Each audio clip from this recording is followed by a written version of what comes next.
New টাউনের রাস্তায় রক্তারক্তি কাণ্ড, ছুটি না মেলায় ছুরির কোপ, কারিগরি ভবনে আধিকারিক সহ 4 জনকে ছুরি দিয়ে আঘাত, কারিগরি ভবনেরই এক কর্মীর।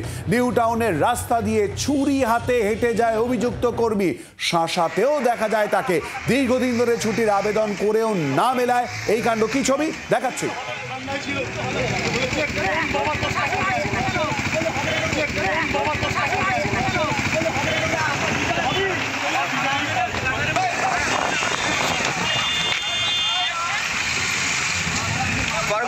সূত্র মারফত যা জানা যাচ্ছে, এখনো পর্যন্ত অভিযুক্তকে আটক করেছে পুলিশ। আহত 4 জন হাসপাতালে ভর্তি রয়েছেন। আর পুরো ঘটনার সম্পর্কে আরো বিস্তারিতভাবে জানবো, সঙ্গে রয়েছে আমাদের প্রতিনিধি নান্টু হাজরা। নান্টু, প্রথমেই যেটা জানতে চাইবো, ঘটনা কি করে ঘটলো, এতটা মারাত্মক কেন হলো, কি জানতে পারছো?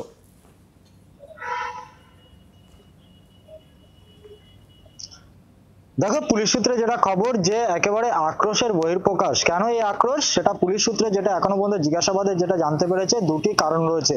প্রথম কারণ হলো যে দীর্ঘদিন ধরে সে মাইনে পাচ্ছিল না, এবং যে কারণে বারবার বলা হচ্ছিল কিন্তু কোনোভাবে সে মাইনে পাচ্ছিল না, এবং অভিযোগ যে সে পুলিশকে যেটা জানিয়েছে তাদেরই ওই অফিসেরই কিছু কর্মী তারা চক্রান্ত করে তার মাইনে আটকে দিয়েছে। এই একটা বিষয়। অন্য বিষয় হলো যে নবান্ন থেকে 3 থেকে 4 মাস হয়েছে তাকে কারিগরি ভবনে তার পোস্টিং হয়েছে, কিন্তু আসার পর থেকে সে ঠিক সময় মতো বা প্রতিদিন সে অফিসে আসতো না, ডিউটি করতো না, এবং সে ছুটি কাটাতো, এবং বারবার করে সে ছুটির আবেদনও করছিল। তার কারণ সে পুলিশকে যেটা জানিয়েছে যে তার মা অসুস্থ, সেই কারণে ছুটির প্রয়োজন, কিন্তু সেই ছুটি পাচ্ছিল না, এবং সেখানে দাঁড়িয়ে সে মাঝে মধ্যেই সে অফিসে আসতো না, এবং যখনই অফিসে আসতো তখনই সে কাজ না করে সে বিভিন্ন রকম ভাবে সে অফিসের মধ্যে ঘুরে বেড়াতো। এমন একটা পুলিশের জিজ্ঞাসাবাদে উঠে এসছে বলে আমরা পুলিশ সূত্রে জানতে পারছি।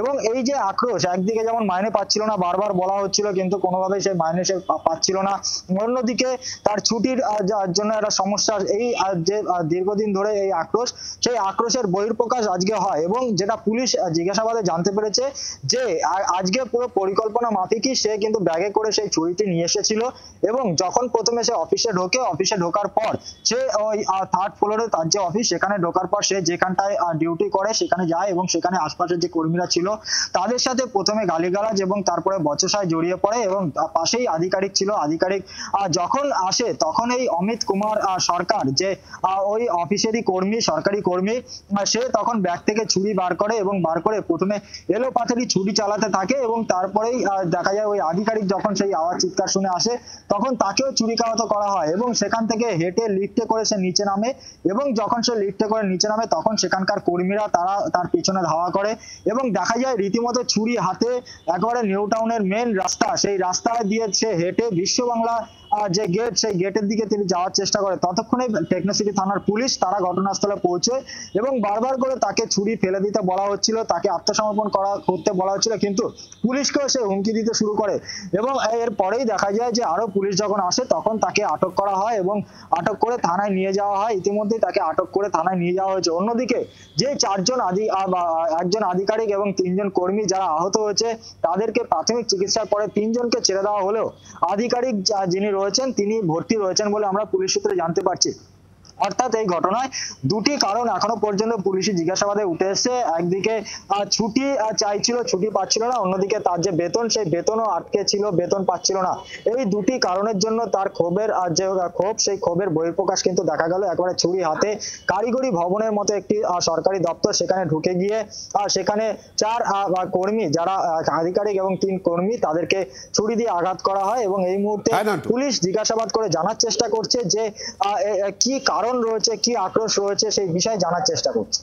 ধন্যবাদ। কথা বললাম আমাদের প্রতিনিধি নান্টু হাজরার সঙ্গে। আর এই নিয়ে যারা দেখেছেন অর্থাৎ স্থানীয়রা, তারা ঠিক কি বলছেন শোনাব। আমি দোকানদারি করি, সবাই এখান থেকে যে যাচ্ছিল, ওই লোকটা যাচ্ছিল, যে সবাই মানুষগুলো পেছন পেছন গেল ওই অনেকটা দূরে। তারপরে পুলিশকে ফোন করলো, ওনার হাতে একটা চাকু ছিল, রক্ত লেগেছিল চাকুতে, যে পুলিশকে ফোন করলো, পুলিশ আসলো, ওনাকে নিয়ে চলে গেল। রাস্তা মাঝখানেই দৌড়াচ্ছিল, হেঁটে হেঁটে যাচ্ছিল, আর পাবলিক অনেক পেছনে ছিল সবাই, আর ওনার হাতে চাকু ছিল, পাবলিক কেউ ওনাকে ধরতে পারেনি। যে পুলিশকে ফোন করার পরে পুলিশ এসেছিল, পুলিশ এসে ওনাকে নিয়ে গেছে। কোন অফিস থেকে বেরিয়েছিল এটা বলতে পারবো না, কোনো এই কারিগরি ভবন থেকে বেরিয়েছিল। দেখলাম মানুষজন সব দৌড়িয়ে যাচ্ছিল, সামনে একটা টাক করে লোক চাকু হাতে নিয়ে দৌড়াচ্ছিল, এবার সব দড়িয়ে ওই রাস্তার দিকে গেল, এইটাই দেখলাম। কোন ভবন থেকে বেরিয়েছে? এই কারিগরি ভবন থেকে। হ্যাঁ, লোকজন দেখলাম সব অফিসের স্টাফ দৌড়চ্ছিল। পুলিশ ছিল সঙ্গে? না, পুলিশ ছিল না, না, ওদের সামনে ছিল শুধু পাবলিকই। পুলিশকে কখন দেখলেন? হ্যাঁ, পুলিশকে ফোন করে হয়তো বলেছে, পুলিশ ওই সামনের থেকে ধরেছে।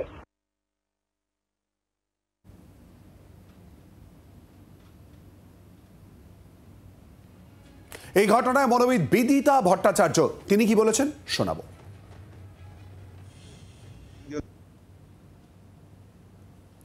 Work life balance, work and personal life balance, এই ব্যালেন্সটা মানে যত দিন যাচ্ছে এই ব্যালেন্সটা যেন মেনটেন করা এবং অ্যাচিভ করাটা আরো কঠিন হয়ে উঠছে। কারণ মানে আমাদের আর্থসামাজিক পরিবর্তনে এই ব্যাপারটা কিরম যেন পাল্টে যাচ্ছে। আগে যেটা ওয়ার্ক এবং লাইফের মধ্যে একটা ডিস্টিংক্ট ডিমার্কেশন ছিল, এখন সেই ডিমার্কেশনটাই অনেকটাই এনমেশড হয়ে গেছে।